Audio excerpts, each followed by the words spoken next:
Hi, everyone. I am Fran Strickland, and welcome to Tapped In with Verily Biz Solutions. Today, I am very excited about having with me John Ray. Now, John has a tremendous perspective and insight because he's going to be talking about pricing, but not from the vantage point that you think we're going to be talking. John, I am so delighted to have you with me. Welcome. Fran, it's an honor to be with you. Thank you for having me on and your marvelous work. You're doing great work for folks out there. So thank you. Well, thank you.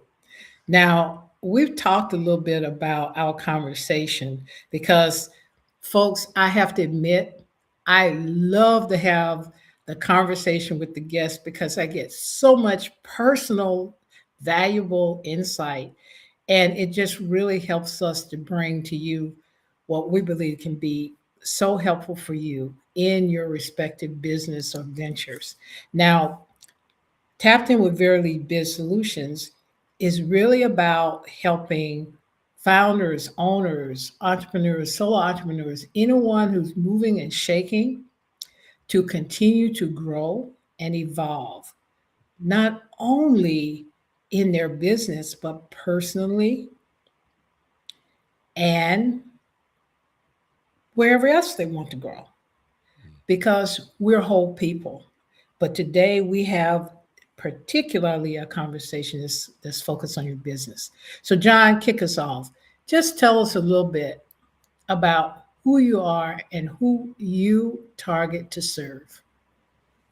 Yeah, well, thank you again, Fran. So I am a professional service provider pricing coach, you might say. So I work with professional services providers who are struggling with how to price their expertise. And I know where they are and where they have been because I was once one of those. I got out of corporate and didn't know how to price my work and price my expertise. And it's not that didn't know how to do the work I did. It's just I didn't know how to price something so intangible. And Mm. that showed up. And so I got passionate about that and really uh, dug into that. And that eventually led to focusing a practice around working with solo and small firm professional services providers on their uh, positioning, understanding their value, charging to what they're worth, pricing, etc. Well, John, you had your journey in that space. I most definitely had my journey in that space. And it was a huge adaptation of the way I thought about myself. Now, we're going to get into the finer points for sure, but I want you to share a little bit about your own personal journey. Yeah, I mean it really came around to a point where again I came out of corporate. I was one of those individuals that corporate America didn't want anymore because they I was too old for them. One of the millions, and formed my own practice, and everything went well in terms of getting clients. I knew what I was doing. I knew how to sell what I was doing. What I didn't know how to do is sell at the right price and sell at a price that really met the value of what those clients saw in the work I did. And that was frustrating because I felt like at a certain point I was working too hard for too little money. Mhm. And it really got to a apex, you might say, when with one client where, they called me on Sunday mornings. I didn't say one time mornings. That was their usual time to call me. And it got to the point where it was very frustrating for me. And what I realized is that I had created the problem.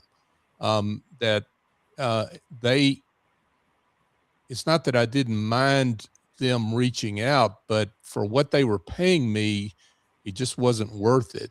and that was my fault. It wasn't their fault.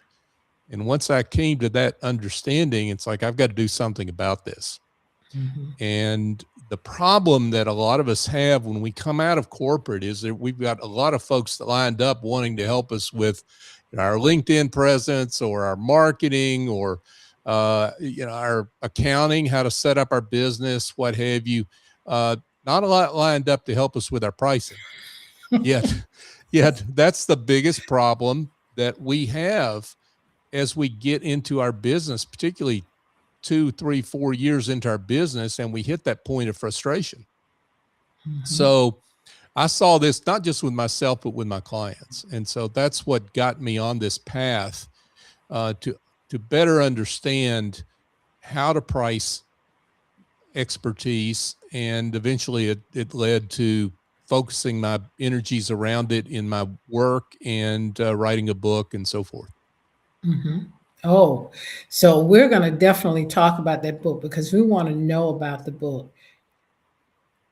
But, as you were talking, I was thinking about something because as you mentioned, when we first, particularly if we've been in traditional employment situations, I mean, it's like going into the jungle to some extent.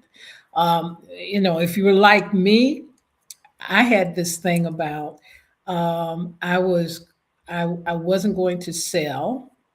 I was going to simply attract my clients, and I also had this thing about maybe I shouldn't charge so much because I really was just starting to do this. Mm. So one of the things I did was I gave a lot away. So I know that this is part of that conversation, but I just want to get on the table. Tell me about this tendency of giving or freebies Mm. in this whole big equation. Yeah, I mean, that is a very common tendency. When I've got that T-shirt in my drawer. Yeah, so I get it. I also understand the idea that a lot of us have that, well, we're new.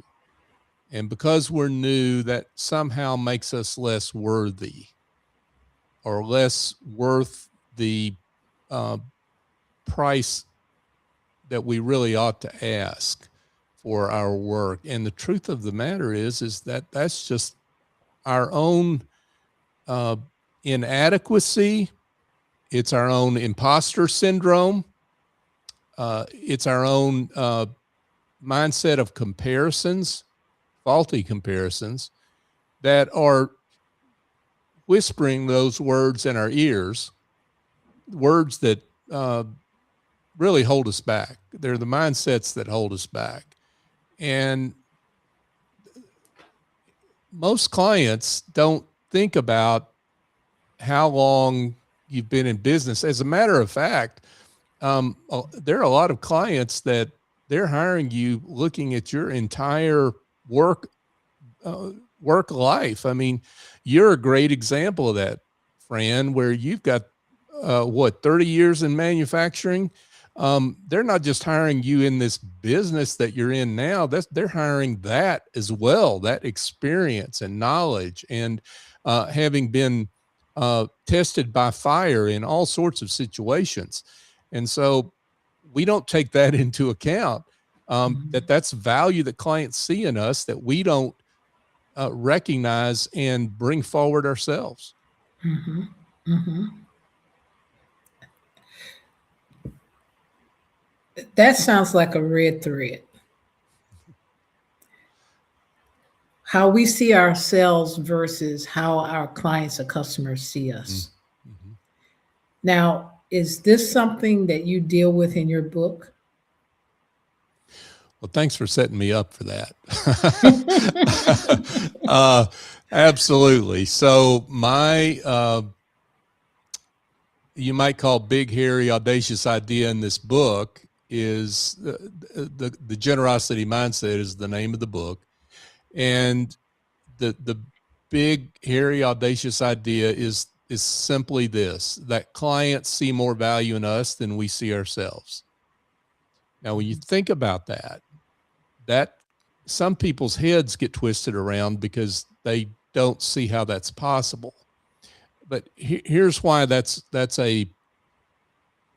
for me, a fact. And I see it again and again with myself, the clients I work with, in the world, in other businesses, that clients engage us for reasons that are not altogether tied up with the things that we focus on. You know, we focus on deliverables and our tools and our processes and our methods. We are focused on our experience. It's all about us, right? And what we do. And we have to be focused on us to do great work for clients. But the truth of the matter is, what clients are hiring is they're hiring someone to lead them through transformation. They're hiring an outcome. They're all about what's in it for them. And what's in it for them is not just the savings of money or making their business bigger. It's what can I do because of that? What can I do because Fran has led me through this journey of transformation, right? What's on the other side of that? Is it peace of mind, less stress, more status?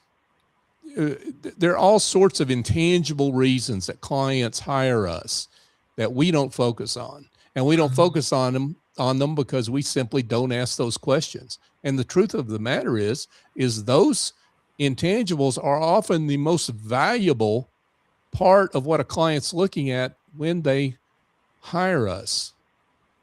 So that's what I mean when I say clients see more value in us than we see ourselves, because they're focused on intangible values that we haven't taken the time to uncover.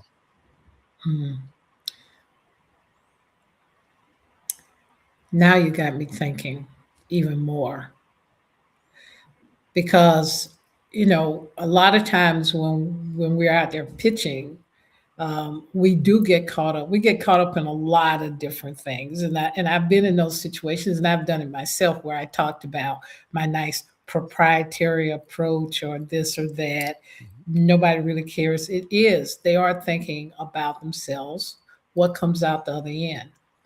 Now, while we know that this is not a workshop, I do want you to take us a little bit deeper in terms of helping, you know, our audience to hear more about, given how you set it up, where, you know, many times we aren't really thinking in terms of what's important to that person sitting in front of us or that person we're going to serve. How can they be more effective? I mean, this is just more than do it. How can they be more effective in excavating, in getting to that insight? Yeah, such a great question. I think part of it is, it's not that we don't ask questions, because we do ask questions. The issue is just we don't ask enough of them. What I tell my clients is that your ability to price is tied directly to the quality of the conversations that you have with your clients. And by quality, I mean your level of curiosity.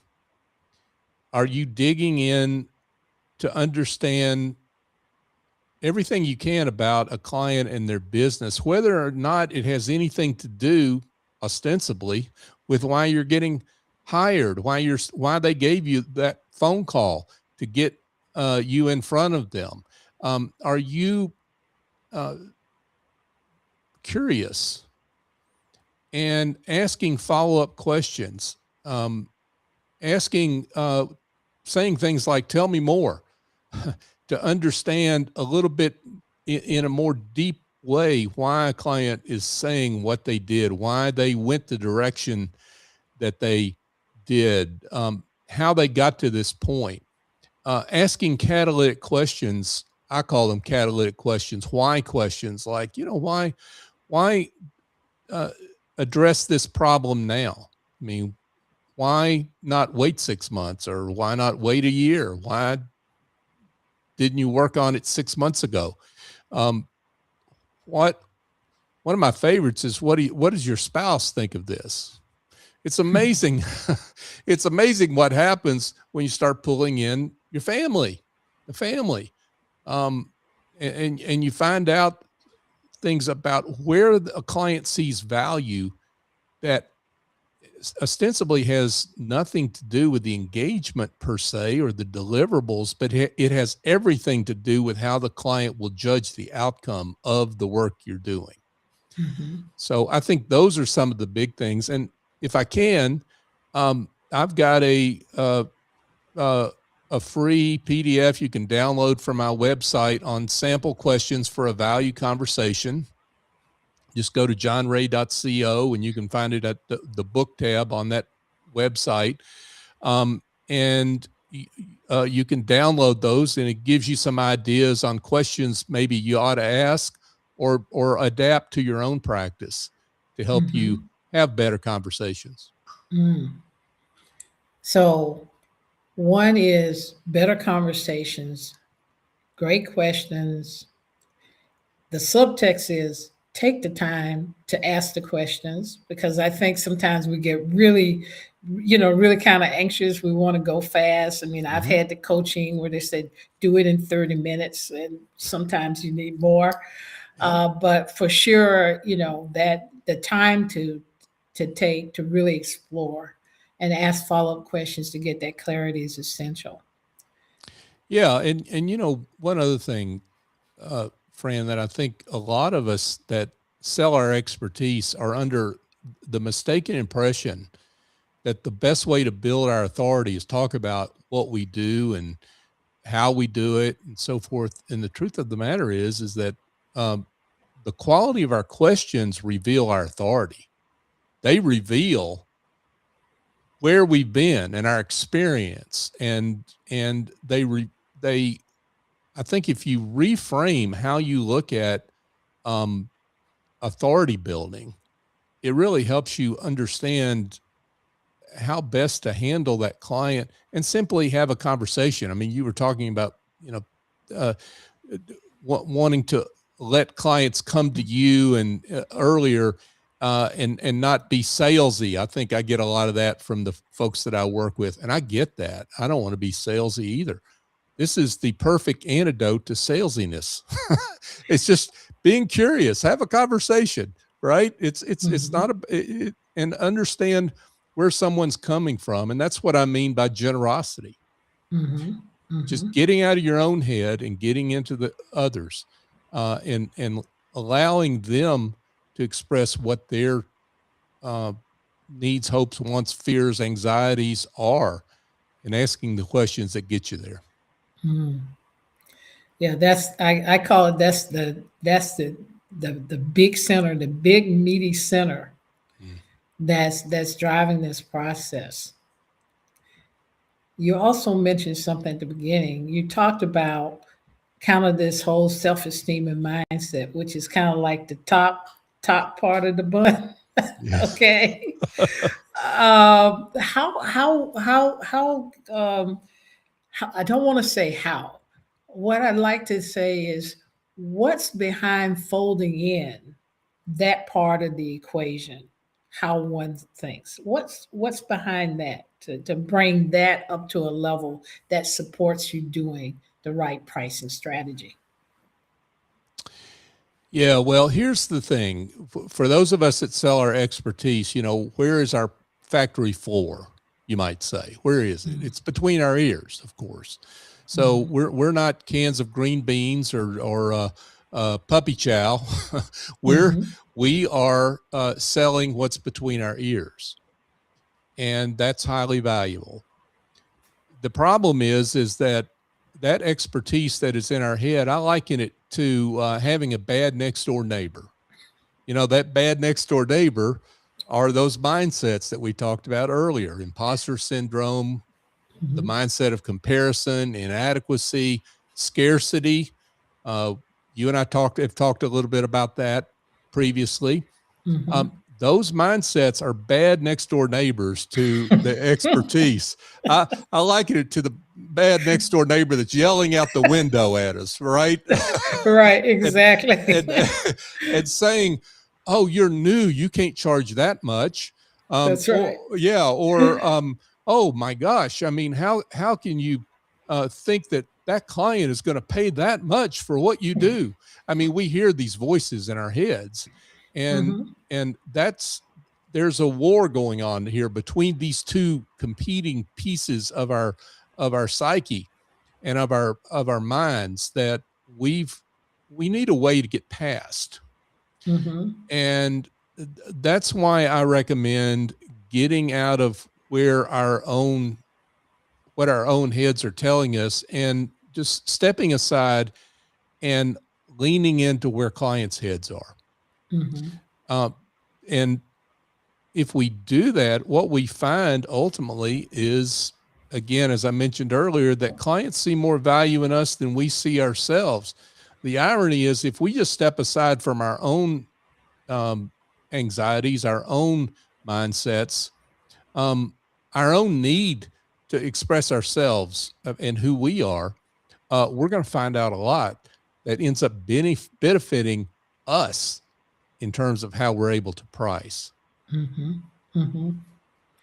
You know, I remember as we've chatted before, before getting on together today, that you actually mentioned the fact that in your journey, you started out looking around at what everybody else was doing.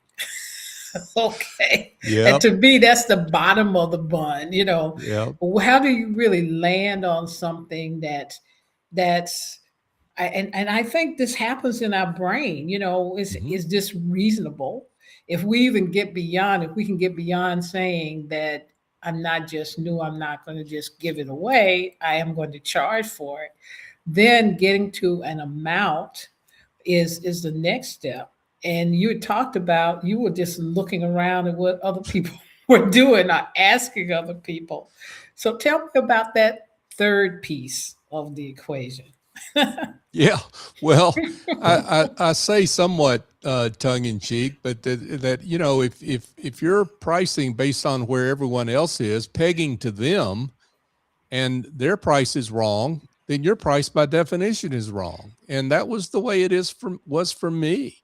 And normally what happens, you come out of corporate and you're thinking you're going to charge an hourly rate, and you look around and you see, what this person's charging per hour, that person's charging per hour.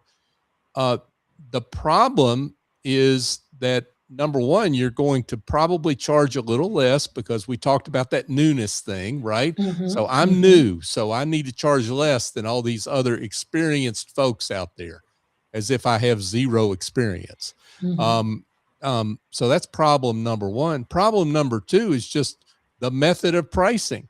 Pricing by the hour or pricing by time is one of the worst ways to price expertise, even though it's a very established way to price expertise. And why is that? It's because pricing by the hour is not pricing based to outcomes clients experience. It's pricing based on an input. It's pricing based on a increment that clients really ultimately don't care about. They don't care what you need to do to get them the transformation they're looking for. They just want the transformation.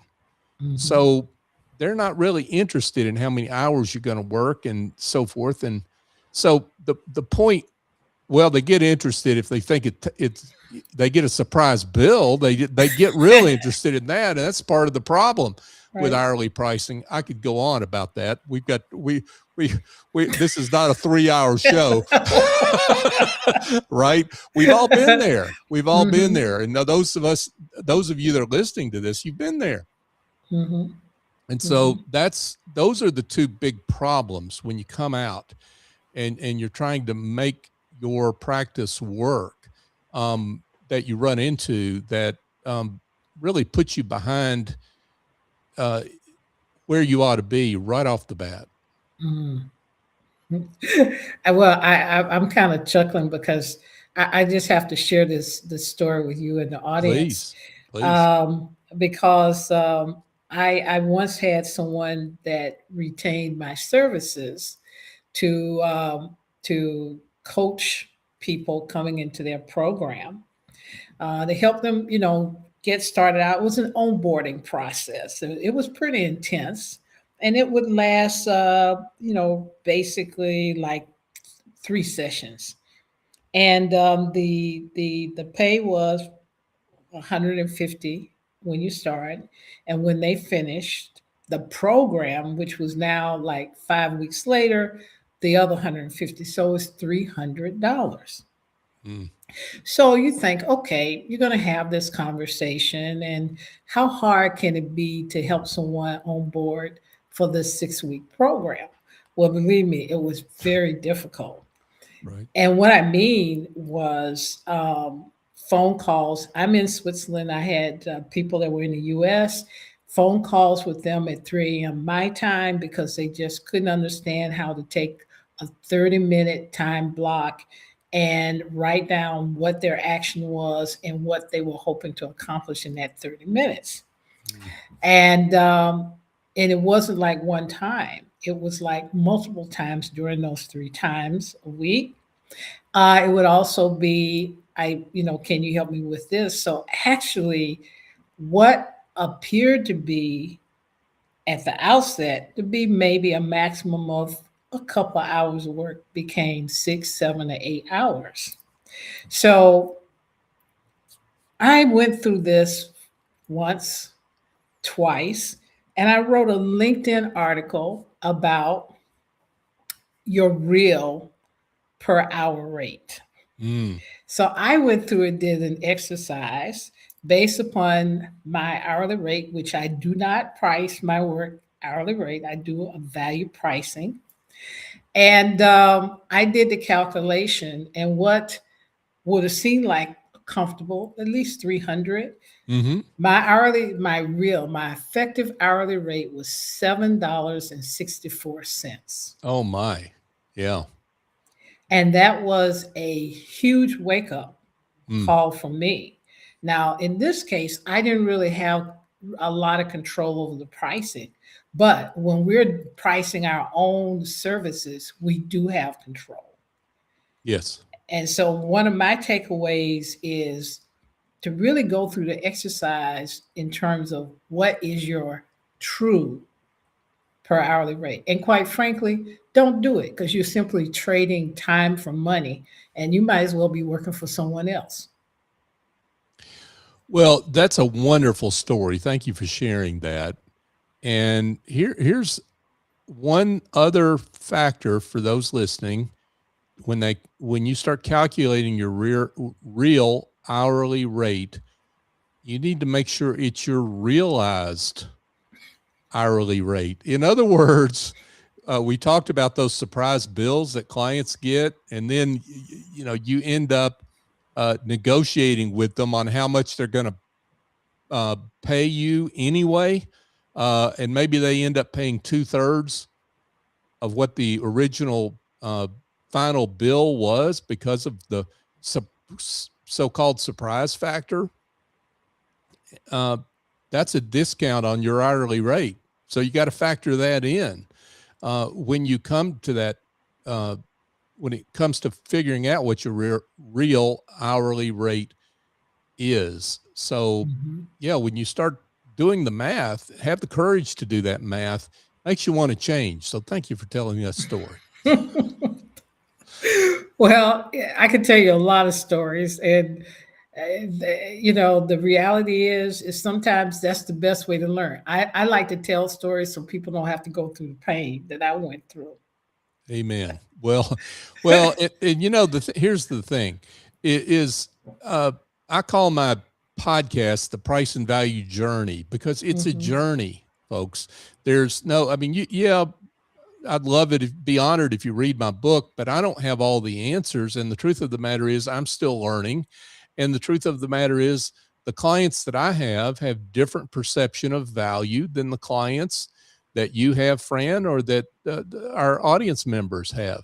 So you have to adapt these ideas to your own practice, and you have to, uh, getting out of those mindsets that hold you back takes practice. It takes Hmm. reps, as the old, as our physical trainers might say, right? Right. It takes some work. And so be easy on yourself, Hmm. as you make this journey. And it is a journey that you'll Hmm. always be sailing toward a destination for. Hmm. I like that, and I think that in my own journey, recognizing that it doesn't happen overnight, because just what you're saying, how we think about value, building that confidence, even just really mapping out the value that you bring in terms of what your customers or clients would be looking at. That takes time, and it takes time to develop that understanding. And just because we might make some errors at the beginning doesn't mean we have to keep repeating them. And when you have a journey outlook, then you know that you're growing and evolving. And quite frankly, that's very consistent with the whole intent of my platform. It's about growth and evolution and Mm. learning. So thank you so much. Now, I want to continue and have an hour-long conversation. And as you have Maximilian, he's trying to join into the conversation. But I know that in the interest of the audience, I want to kind of, keep the time where Hmm. they can consume it and then go to their next thing. So we're having such a rich conversation. I don't want to stop, but Well, thank we, you.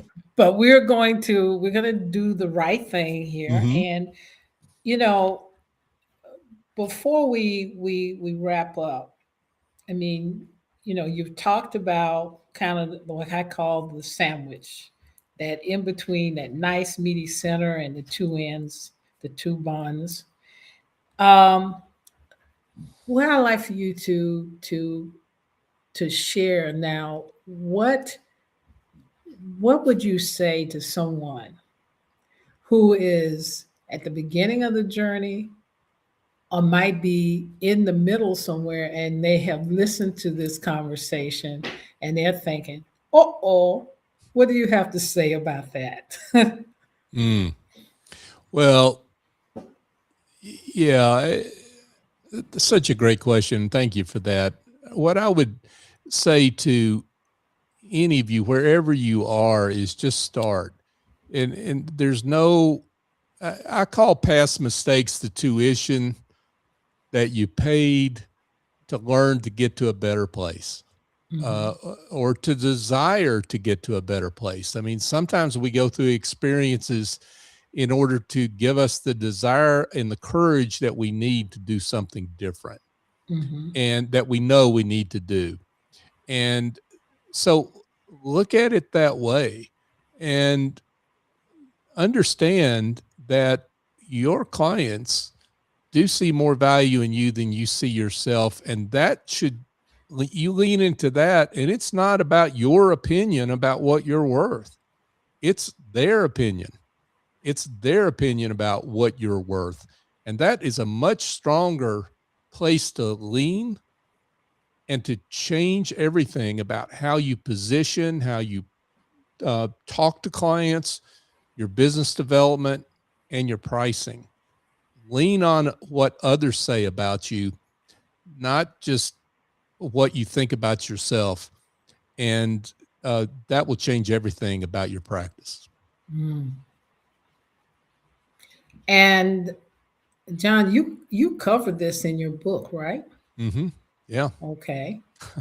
So as we wrap up, I want you to share with us how can people connect with you directly Mhm. and how can they get your book? So feel welcome to email me directly. John@johnray.co is my email address. Johnray.co is my website. You can go to the generositymindset.com to find out where to order the book. And it's essentially where in basically all mail order, or if you prefer bricks and mortar bookstores, which is a good thing, you can find the book or order the book there. And connect with me on LinkedIn. John Ray One is my handle on LinkedIn. And I write about these topics on LinkedIn regularly. I have a LinkedIn newsletter that you can subscribe to. So feel welcome to connect with me there. Okay. And folks, when we go live with John, my conversation, we will be including these links in the comments section. So stay on the lookout for that so that you'll be able to, right from the comments section, be able to click and go. Now, it's been a treat. I am so happy that John agreed to be on the platform. Um, just love his energy, just love him. Listen, I'm from South Carolina. I love everybody. And he's from Georgia. So, yeah, that's my Yeah. neck of the woods. But you know what? I also love people who have great expertise and are so committed to helping others and bringing that expertise to the broader community. Guys, the universe is abundant. Mm. Generosity fits exactly with where we're all coming from. I hope to you, my audience, that you've enjoyed and really gotten something from this conversation today. And until next time, look up John. And if you want to talk about what's happening in your business, I'm Fran Strickland. Verily Biz Solutions is my business, focusing on predictable profits and performance. And we'll see you soon. Thank you so much. John, thank you for being with us. Thank you again, Fran. It's been a delight to be with you. You're marvelous. Thank you. Oh, you're most kind. Thank you.